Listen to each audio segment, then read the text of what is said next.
አንቺ ደግሞ ማንሽ? ዮሐና አንቺ እየጮክ ጠራሽኝ ትይኛለሽ እንዴ? ምን ነበር እናቴ? ሂጂና እናትሽን ፈልጊ፣ ማሚ እየጠራች ነው። እሺ ሰላም ጤና ይስጥልን ውድና የተከበራችሁ የቻናል ቤተሰቦች በያላችሁበት የእግዚአብሔር ሰላም ብዝት ትርፍ ይበልላችሁ እያልኩኝ ለዚህ ቻናል አዲስ የሆናችሁ ቻናሉ ሰብስክራይብ በማድረግ ቤተሰብ አድርጉኝ በማለት በትህትና እጠይቃለሁ። ነባሮች ደግሞ ላይክ እና ሼር ማድረጋችሁ እንዳይረሳ። እንግዲህ እንደተለመደው ዛሬም በአዲስ ድራማ ብቅ ብያለሁ። ኖላዊ ክፍል 1 በጣም ውጣ ወረድ ያለው የህይወት ፈተና ያለበት ድራማ ነውና የምትከታተሉ የምትጠቀሙበት ነው። ህይወትን ምን እንደሆነች የሚያስተምር ነውና እስቲ አብረን እንመልከት። የሰው ልጅ እንግዲህ ማግኘትን ማጥናት እንዳለ በጣም ያስተምረናል። ዮሐና በጣም ተማሪ ናት። እናቷ ግን የሰው ቤት እየሰራች ነበረ የምታስተምራት። ዮሐና እንግዲህ አንድ ቀን በማለዳ ተኝታ ነበረ።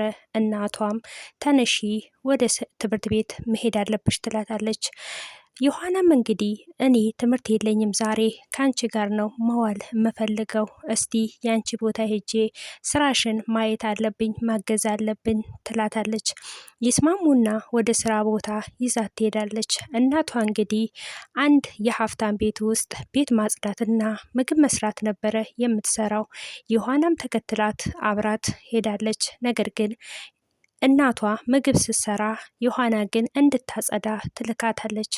ዮሐናም እያጸዳች ባለች ሰዓት በእምነት የምትባል ያሰሪዋ ልጅ በጣም ባለጌና ለሰራተኛ ክብር ያሌላት ልጅ ነበረች እና የዮሐና እናት በጣም ትልቅ ሰውና በጣም የተከበሩ እናት ነበሩ። ነገር ግን ድህነት ዝቅ አድርጎ ሰውን እንደሚያሰራ የምታስተምረን ነች።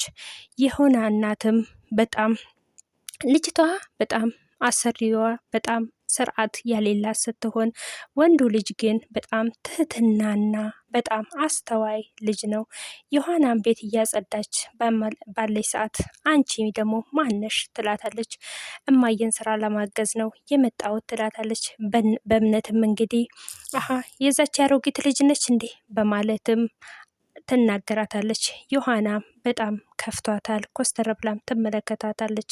ነው እንዴ በይሺ በደንብ አጽጂ በማለት ጥላት ሄዳለች። እሷም እያጸዳች ባለች ሰዓት ጎረምሳው ክንዴ ይመጣል። ክንዴ ማለት እንግዲህ የአባት ልጅ ነው እና ለሴትዮዋ ደግሞ እንግዲህ የእንጀራ ልጇ ነው የሚሆነው። ዮሐናን ባየበት ሰዓት እንግዲህ የማነሽ ቆንጆ በማለትም ይጠይቃታል። ቤት ውስጥ እያየ እንግዲህ ምን ነው ማንም ቤት የለም እንዴ በማለትም ይጠይቃታል። እሷ ግን አሉ ውስጥ ናችሁ ትላለች። ግን ሴትነቷን የፈለጋት ይመስላል። በመጥፎ አይነ ነበረ ያያት።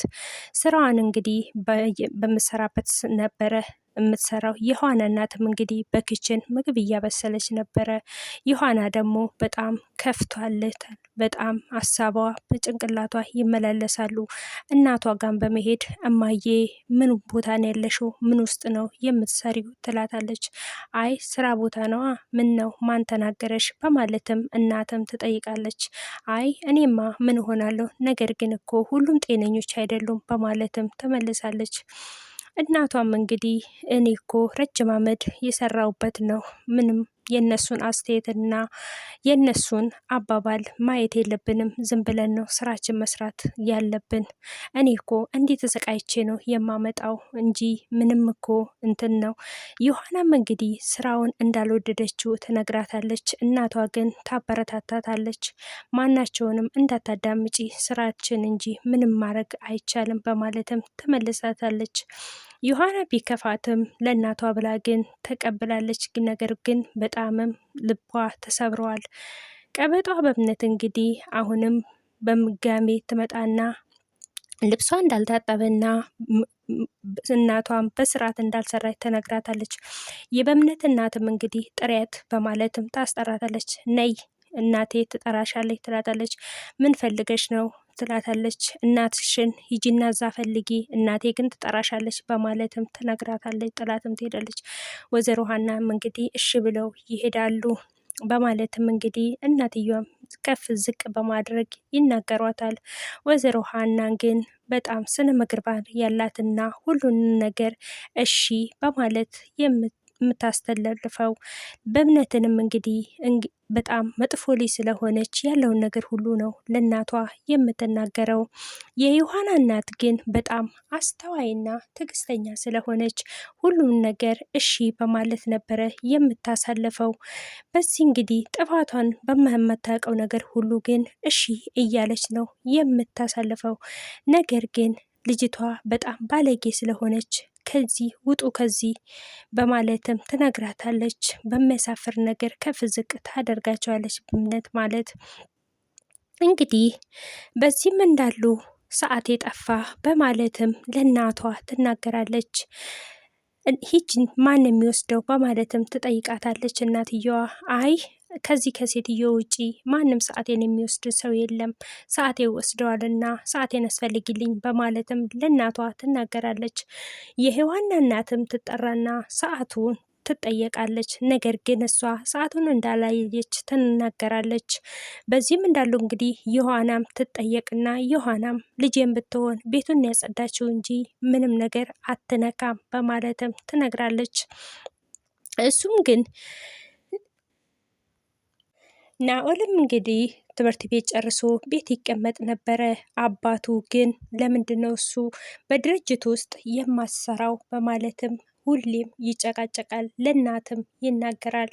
እናትም ግን ልጄን እንዳትናገረው በማለት ነበረ የምትመልሰው። እሱ ግን በጣም አስተዋይና ጥሩ ልጅ ነው እና በጣምም ያስተምራል።